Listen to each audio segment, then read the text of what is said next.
just want to thank everybody for sticking around on Friday at 7. Are you guys tired? No. Are you tired? Yeah. Me too. I'm always tired. But it's been an awesome convention so far, so it's worth it, yes? Yeah. Are you guys excited to have a conversation with Mr. Nolan North? Yeah, thank you, seriously, for being here. I really was worried that nobody would show up. No, of course not. During stand-up days, I'd be like, okay, let's tell some jokes to you three. Tiny but mighty, so you gotta make some noise, alright guys?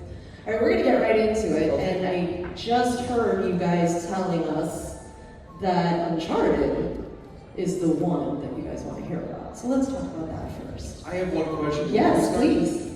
What was the second one that nobody knew? Lights in the machines. Oh yeah, well, because nobody here is 4. My students like it. She likes it. We got a little one here. Thank you. Got somebody who likes it. Fan. And I bet you're really good at math. Yes. Okay, take it away. Alright. Okay, so as we all know, Nathan Drake has become so iconic. And looking back at your body of work in the entire series, is there anything about your performance that you would do differently if you had to do it all over again? No, I think I nailed it. Best answer. No, I don't think so. I mean, it was like going back to think about that. Like, I guess there was. Well, I did crack a couple ribs doing Uncharted 3. I was cycling at the time, and I went over. I took a turn too long. I went over, and I kind of hurt my side. And we had to do this. Not the narrative part of the game, but because I'm the player character, as you know, we had to do all move sets. So every time Drake has to turn or start running or there's an explosion, and we were doing the explosions like from the side, the back, and I didn't want to just stand there. You start it like this idle. They'd say, okay, in action, and the grenade's here behind you to the side. So what I had one of the guys actually just go 3, 2, 1, and then he pushed me so it would look real. And we were doing one where the explosion was from behind, and he pushed me, and I had to roll. I had to fall forward, roll, pull out the gun, and be ready, and get back into the ready thing. So that's what it would look like when you play it. And my side was kind of hurt, but I was fine. And he did it. We'd done a bunch that day, and he pushed me, and I went over, and I rolled, and I heard click, click, and I went, and he goes, now you get up, get the gun and get up. And I went, I can't. And yeah, so we had to do the rest of that in like this brace that pulled my shoulders back, because you can't put your ribs in a like it had cracked off like the sternum or something. Yeah, it's really like you cough, you sneeze, any other kind of bodily function, everything hurt. And that's where it's kind of like you should use more of the stunt guy. He probably needs to work. So that might be one that you might change. Yeah, that might have just taken that one off that day. So speaking of Uncharted, everyone loves the banter between Nathan Drake and Sully. Is there something? Was there anything in the dialogue or action between those two characters that, number one, is your favorite interaction? That's my first part of the question. And then, based on your answer, is it a scripted interaction or was it just your natural chemistry? So I always like to be careful with this. Amy Hennig wrote the dialogue, and she's a brilliant writer, brilliant creative director. She's amazing. So she wrote such great stuff, and she wrote to, a lot of people think there was a full script for Uncharted, each game, but she would give us scenes at a time, and we would rehearse them and then go and shoot them. And then she would write from there, there wasn't a master script. It was all up in her head, and in her office she had all the cards, exactly where the story was going to go. So we were always allowed to, do it as written, as you usually do even with on-camera stuff. You do it as written, and they're like, all right, this one's for you, try something different, whatever. And maybe find something good. And I remember one time, it was just a simple, I think it was kind of an in-game cinematic, IGC. And all Richard was supposed to say, and we did it as written a couple times, and I think it was just as much as, God damn, it's hot. And I'm like, we gotta keep going. That's it. And then, that's stuff that kind of goes along. And we're doing it, and we did it a couple times that way. And then one time, action, he just went, damn, I'm sweating like a hooker in church. And I just looked at him, and everyone starts, you see people start laughing. He just looks at me, and I go, you brought a hooker to church? And then he looked at me and just went, why not? And that's what they kept. So that would be absolutely my favorite. And it was great because every now and then, little things like that, something that you didn't think. We did things that we didn't think, this will never make the game, we're just goofing around, and then that's in that. People are like, love that scene. I'm like, they use that? So you guys had a natural chemistry from the game. Oh yeah, I think that was the biggest thing about it. I mean, and Amy wrote to our personalities. They wanted me to put as much of myself into Nathan Drake as possible, outside the fact that I can't climb anything like that. But Sully is Richard McDonald. Elena is Emily Rose. And over the 10 years of shooting that, and technically 5 games because we did the Vita game as well. So it was you had a shorthand with each other, and I think that collaborative effort is what makes it so special. It's not any one performance; it's the group that we are. So I want to shift gears a little bit. Let's talk about The Last of Us. All right. As David, your portrayal was simultaneously charismatic and deeply unsettling. We'll just call it that. Okay. Fair. Obviously, you didn't play David in the show, but Boo. super boo. Big fat boo, yeah. Missed opportunity. 100% agreed. But is there a possibility that we might see you in the next season in some other role? I don't really know. I mean, I have no idea. I have no idea. I know when they shot that, I actually moved to Atlanta to do a TV series for Peacock called Hysteria with Julie Bowen, Anna Camp, Bruce Campbell, and there was very good, I remember there was a bunch of people from the game were in The Last of Us, and I don't know, I just never got called. And I have no idea why, but it was, I didn't really want to do like a cameo, even though I've done enough of them. It's like, if there's something that makes sense,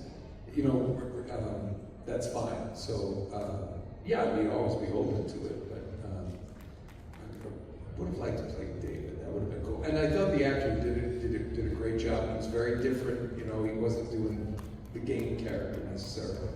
So, but Troy was his henchman. It could have been Troy in that scene. I think fans would have liked that. But it's all right. It's all right. I like the show. I like the show. Actually, I enjoyed watching it more than playing it because I can't live in that world. I just feel like I need a shower and a priest.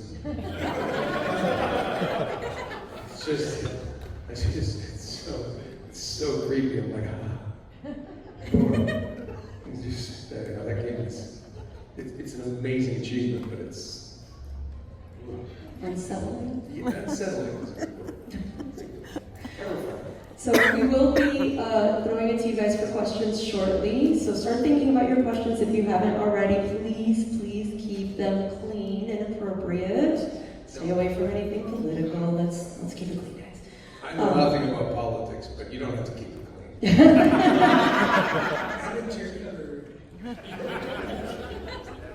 7 o'clock, I'm getting punchy.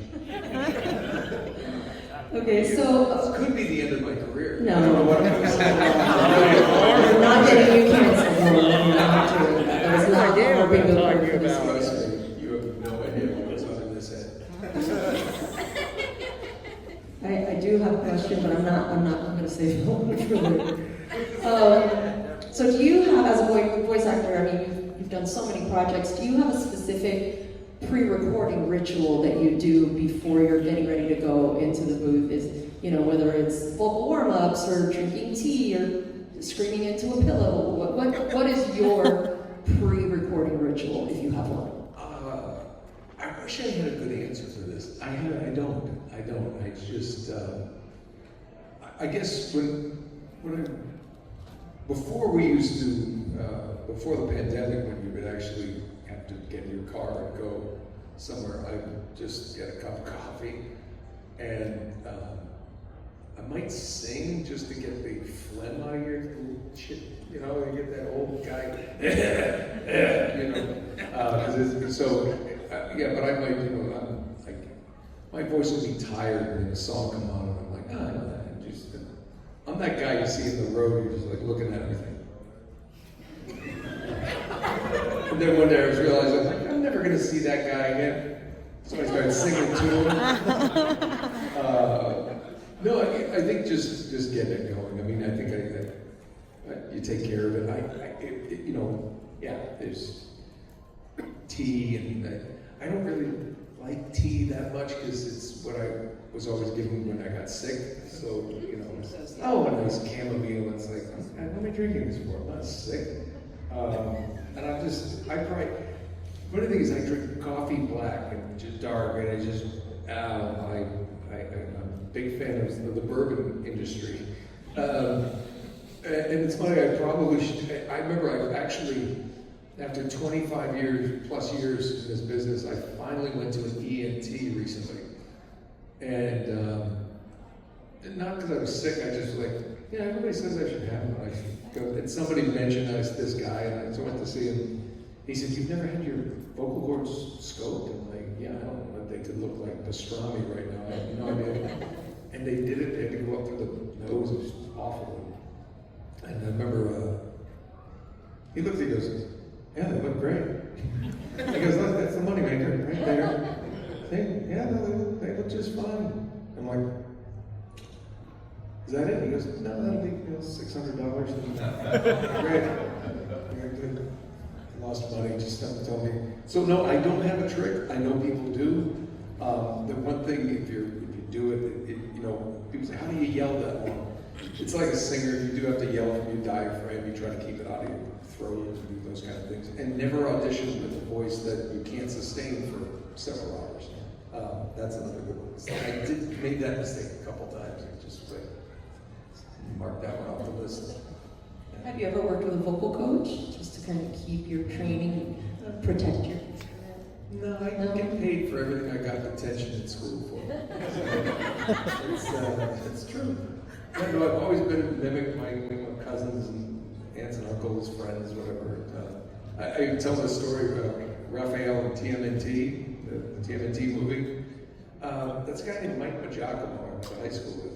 He's like, "Hey, did you finish the science homework I didn't finish. Can I read your paper?"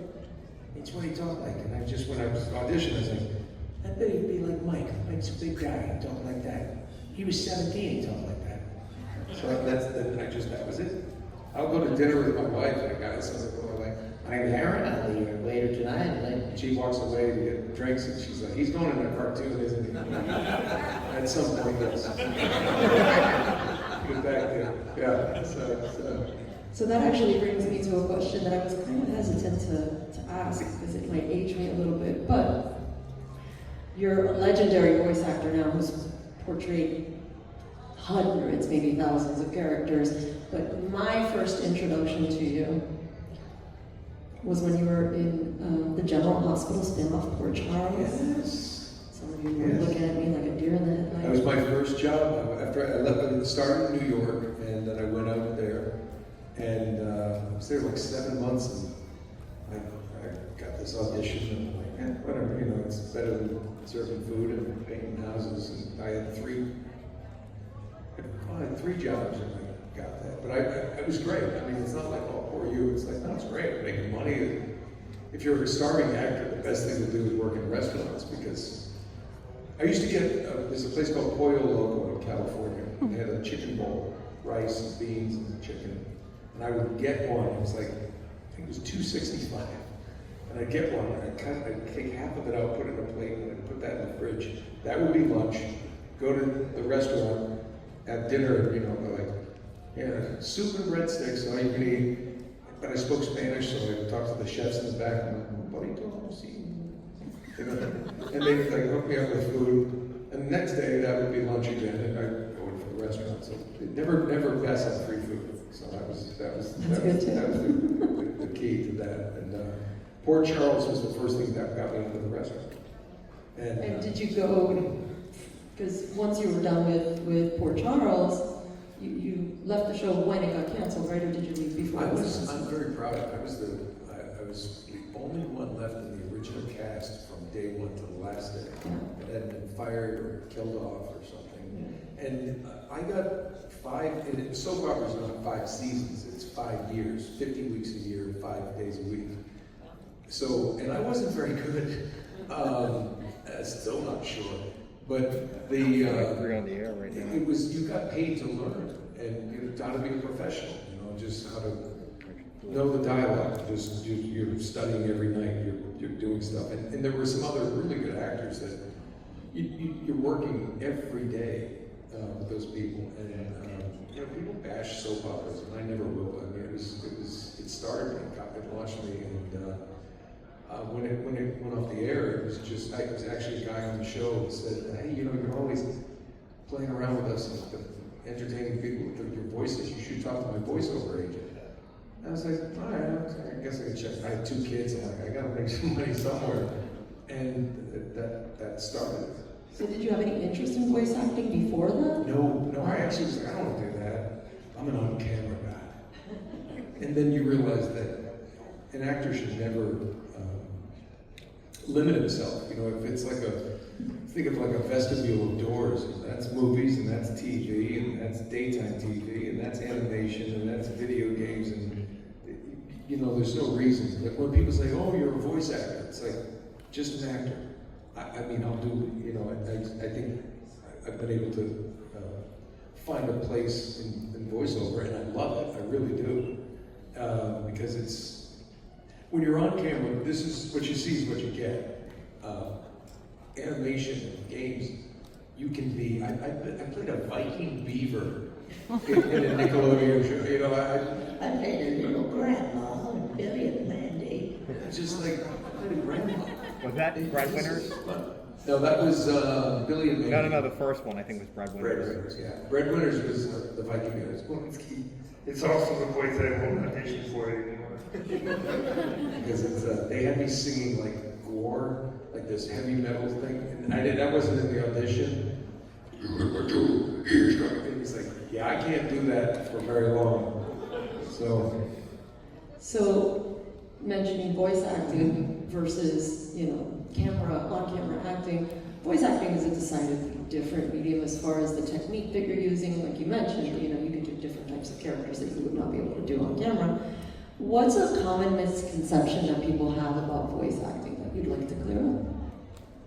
Oh, I don't need to clear up anything. I mean, but it's not easy. It's not, I mean, I shouldn't say that. It's not as easy as people think.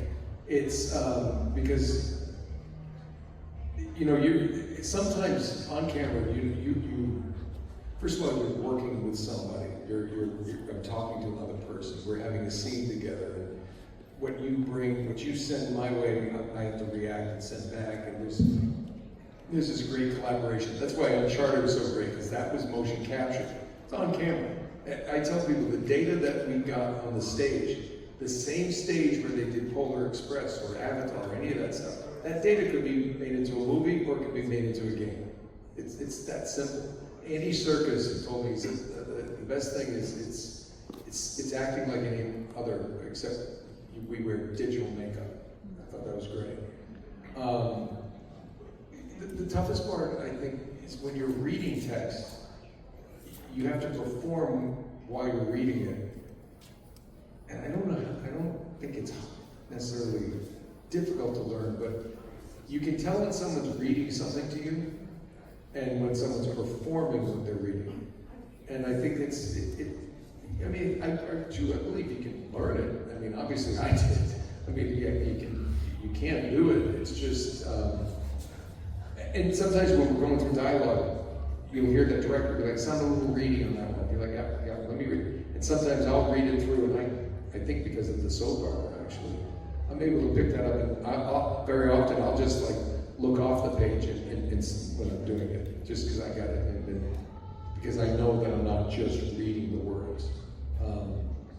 But I don't have a chip on my shoulder like, oh, you know, misconception. But no, it's we get to play make believe, and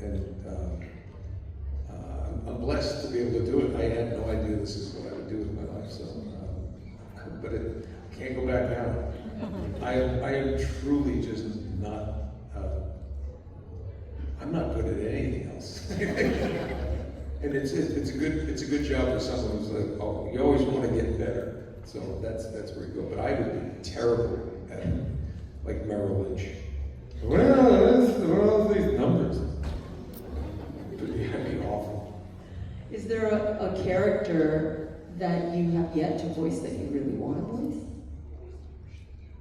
No. Somebody's yet to write it. You know, I think there's so many good writers, there's so many good projects. And yeah, honestly, just amazing characters that you're like, wow, this is cool. I've done a number of them. You know, I don't have like people say, what's your superhero would you want to do? I'm like, I don't know. It have to be something away from Nathan Drake.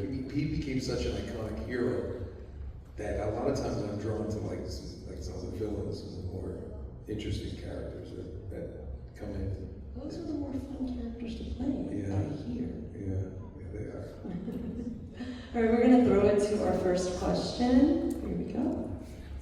You guys. Hey Nolan, name is Jake. One of the roles I also really enjoy you doing currently is Rocket Raccoon in Marvel Rivals. Yeah. Hoping we get Deadpool in that game. My question is, do you think you'll get that game on Switch 2? Because I'm hoping it comes to Switch 2. I have no idea. But I have no idea. It'd be nice if they did, but and if Rocket was gonna be there, I'd be there. Just remember, I ain't no flocking raccoon. Which also sounds like Michael Giacomo. It's a little thing. Yeah. I don't know if it's coming to Switch. I have no idea. They don't tell me. That's above my pay grade. Thank you for your question. One question for you. Thank you. All right, next question. What's your name? I'll try and draw it out. You're not gonna make Hi, I'm Raymond. My question was, if you were to, which fictional character would you want to voice in a musical remake at all? In a what? Musical remake? Oh, a musical remake. Oh.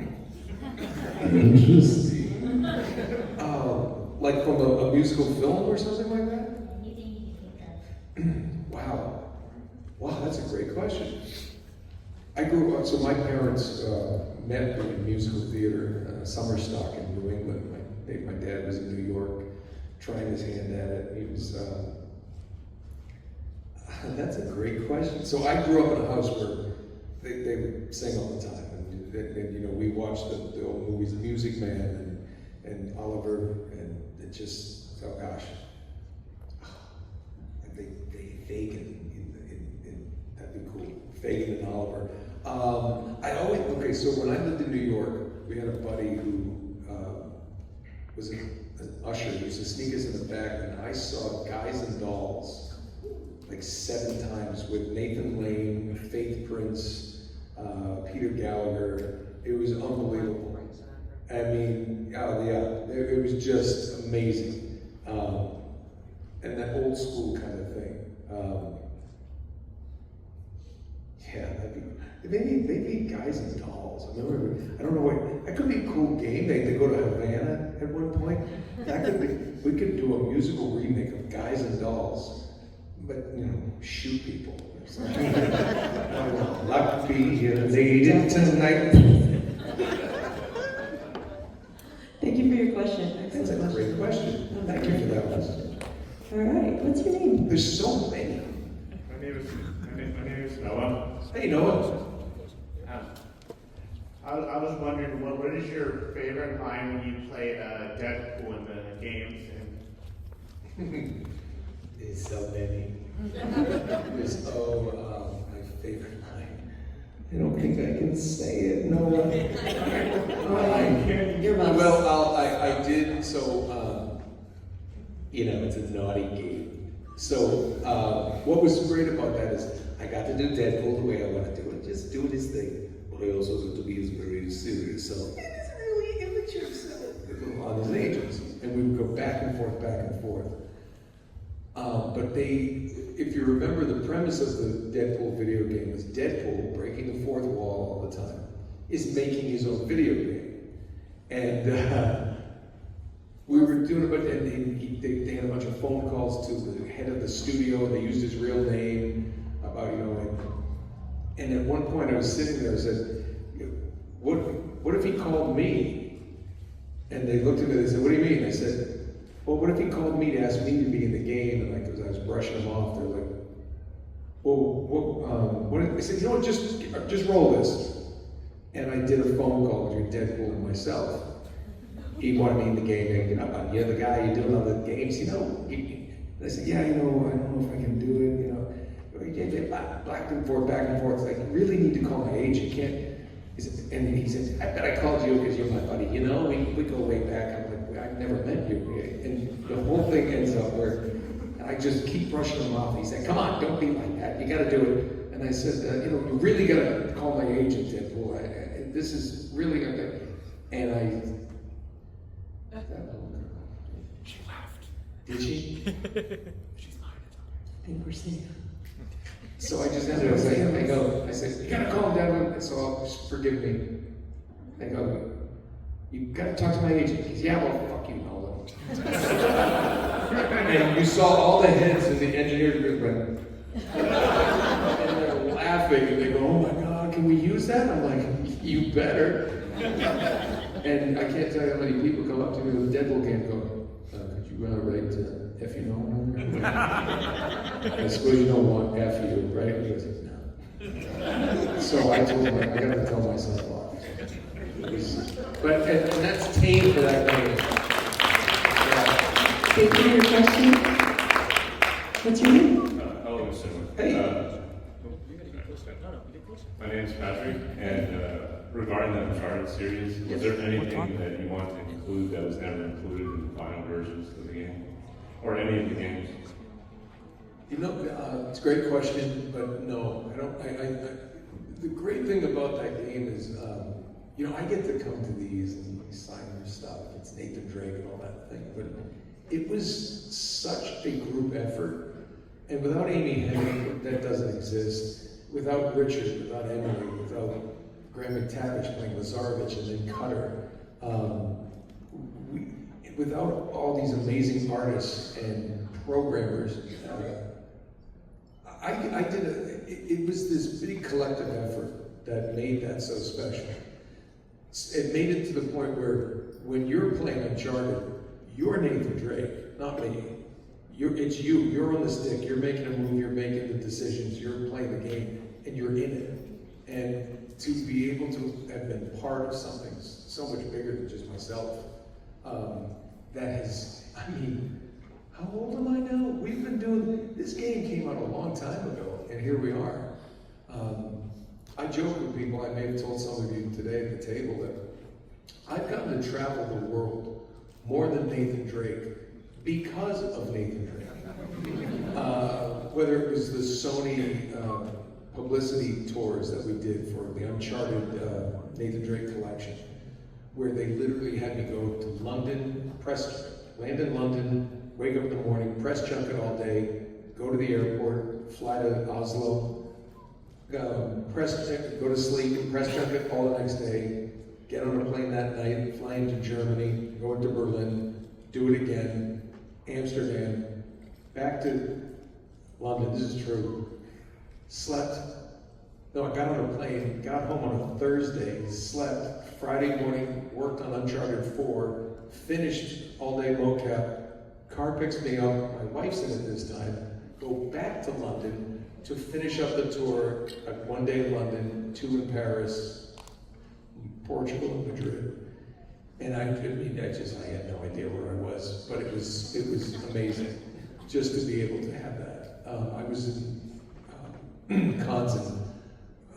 Comic-Cons in Stockholm last year, Stockholm and then Finland, Bahrain, Kuwait, Qatar. I'll be in New Zealand later this year. Yeah, that's crazy. Ready for this? Back-to-back weekends. Brussels to New Zealand, then back-to-back weekends in Australia before I go home. And it's like, this is a kid who grew up in Rhode Island with very, very little. The only trip we ever took, we had to drive to Iowa because my uncle passed away. Because we couldn't go anywhere. And I was like, someday I really want to travel, I want to see the world. And now I'm doing it, I'm like, God, I wish I was doing this when I was younger. But it's amazing, and it's thanks to you guys. It's thanks to the fans, and to see that, to show up in Germany and realize the PlayStation people say actually more Uncharted games were sold in Germany per capita than anywhere in the world. Australia. I mean, it's just unbelievable that people turn out. I could never have dreamed this big for my life, and it's thanks to you guys, and and Amy and Naughty Dog at that point. But it's been pretty unbelievable. But it's been a whole collaborative thing that makes it special. It's not just one guy. But I get it. My face is on the box, so I sign it. Thank you, sir. Thank you for your question. Tell us your name. Hello, my name is Mark. Nice to see you again, Nathan. This is not technically my question, but more my friend. He's a bit social anxiety and all that, so he can't come up here. Okay. But something I have noticed is that back when you were first playing Erasmus in Team Fortress 2, he was a lot more calm and reserved. Occasionally going, the wheel of fate, and stuff like that, but then a few updates later, he's a lot more, what's the proper word? Crazy. Yeah, I guess that's crazy, but bombastic, I guess would be the proper word. That's actually a very good word. Yeah. You wanted to know, what was it like in the recording booth? For the original, and how we got to the more crazy Erasmus. And I apologize for putting "and." Yeah, I know you're right. So Team Fortress 2, I did, is a company, Valve does it, and I did a bunch of characters for Dota 2 and for Portal 2, exactly. And they came to me, I think it was a Halloween update. Yes. Which was very cool because that's my birthday. I was like, Halloween is going to be cool. I thought they didn't know that. But anyway, he did start out it was going to be a little spookier, eerier, but we started I was doing kind of a Vincent Price type character, and you go crazy, and it's all in the writing. And the first writing, he was kind of tame, but he'd do certain things. And then the writers are hysterical. And then, you'd be reading these things, and you should not, fear the Erasmus, and then all of a sudden, send Erasmus money, I owe it to the Chinese mafia. And I'm like, what? And the writing just got so, and they were like, no, just go for it, whatever you want. And so, yes, and the Russians, they know where Erasmus is. So I thought that was hysterical that here he is, this, working in the nether region from the world, and also I have gambling debts. So it was all in the writing that they just made him a little bit crazier. In Call of Duty, with Dr. Richtofen, it started out zany, and then as it became bigger and bigger, he kind of came back to something much more serious. And, it happens, especially with characters that kind of last that long. It's nice to be able to let them sort of bounce around in their psyche. Thank you. You bet. Thank you for your question. All right, next. Tell us your name. Hi, my name is Ewan. I wanted to ask, is there like a big difference between voice acting for animation and video games, or is it like roughly the same? It can be. A lot of times animation, especially pre-pandemic, we would record as a cast. And with games, very often we're alone. Destiny, for example, it's, just me, my coffee, and I am guardian, and we're doing it. And you just, and what they'll do is they'll show the script with the line previous, and the directors and everybody is very good about giving you context, which is incredibly important when you're alone doing things. So they'll talk about what this level is about, what's going on with you and the player, and then you'll see the lines ahead of time. But you're usually alone. With animation now, like I did Rick and Morty the other day, and they just call in and there's these 3 characters, and I'm just reading the page. So I always will read ahead, read the whole scene, know what's going on, and then the director may just read the lines in between yours. So you just read the scene, then you go back and pick it up. So there's not. That's what I was saying about the great thing about the on-camera stuff is just, it was very refreshing to go back onto a set, put on clothing. And the funny thing is, that Hysteria show was set amid the Satanic Panic in 1989. And I was sitting there putting get your wardrobe all set, and I remember laughing one day, and I realized my father was my age in 1989. And I was wearing his clothes. I was like, my dad had these shoes. These jeans. I mean, he had this. He had this. This is a. What was that jacket? Members only. Yeah, I remember they gave me a members only jacket. I'm like, my God, my dad had one of these. It's just so. So that's the big difference. Animation, typically you'll have the cast. They've tried to do some of them over Zoom, but one person's connection drops out, and they're like, okay, it's much more time efficient to just record by yourself, which is sad. I miss the cast records. One of the great things about coming to the conventions like this is I see very, very good friends that I don't get to see anymore. Kari Walgren's here. If you know Kari Walgren, absolute genius, and she did some of her earliest stuff with me. So we've been friends forever. Gray Delisle. I remember meeting Gray Delisle when my kids were young enough. She sent them a phone message from Emily Elizabeth, because they watched Clifford. He's here too. Who is? Right. Yeah, I know. Selling the green room. And you meet other people that you've never known before, So. Which is like last week. Was it last week? I don't remember where I am. Juliette Lewis was there, and she said, "Are you taking the car to the airport at that time? Can I ride?" I'm like, "Yeah." So I'm riding with Juliette Lewis. She's really nice. Yeah. Living the dream. Yeah, it's just funny. Just you meet people, and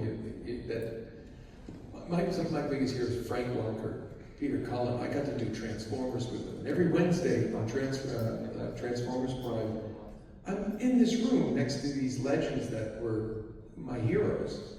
And then Welker's a golfer, and he's like, "You should join my club." And I played with him, and I'm pretty good. And he invited me to join his club, and I did. We were partners. We have time for one more question. Yeah? Yes. So sorry, guys. One more question. That's fine, thanks. Hi, my name is Barbara. Hi, Barbara. You do a very good James Mason, too. I do look James Mason. Of course, people don't remember. But if you see him, you youngsters should go see Vertigo. One of my favorites. Yes, I loved him. Or the Stephen King one, Salem's Lot. Oh yeah, very good. Jay's amazing. My youngest son, not my youngest, my 25-year-old loves old movies. And he just, no, I mean, he just loves, yeah, well, you know, they are, I am too, trust me, but the classic movies, that's a better word. And he was like, he said, everybody knows Jimmy Stewart from It's a Wonderful Life, but go watch Vertigo, go watch Rear Window again. And he's yeah, I mean, he's amazing, and way ahead of his time. I mean, he played himself, and everybody's, you know, he was, you know, Cary Grant. I mean, some of these great actors that they did. So yes, My question. What's your question? Totally unrelated to any of this. Has anybody ever confused you with Norm Macdonald? Yeah, I heard that there there. You know? Somebody said that, you know, and we, hey, shit, you know. I heard that there, you know, I got to see it. You know, I got to play golf with Norm. For reals. And this is exactly how he talked there, you know? He'd go all over the way, I don't know what I'm saying, but, you know, We did, I really did. I got to play with him one time. And yes, and there's, yes, I have heard that, especially when you get the hat, you get the eyes going. Yeah. Hey, yeah. Are you a lady of the night? So, no, but it was funny, we played, and I had a really shot in there, and he walked up, and I'm just going up there, he goes, that's a great shot, man. I'm like, thank you. You got that from Birdie? I'm like, he's staring at me, yeah. And he goes, yeah, you know, if you make that, it's a birdie. Yeah, this is just fucking par, but you know, it is just, I missed the putt. He goes, that's a damn shame. And I look at him, he's a sweetheart. He's a sweetheart, genius Canadian. But thank you. I was actually just with Nick Swartzen last week, and he was very, very close with Norm. We were swapping stories because he has a lot more than I do. But that's good to hear.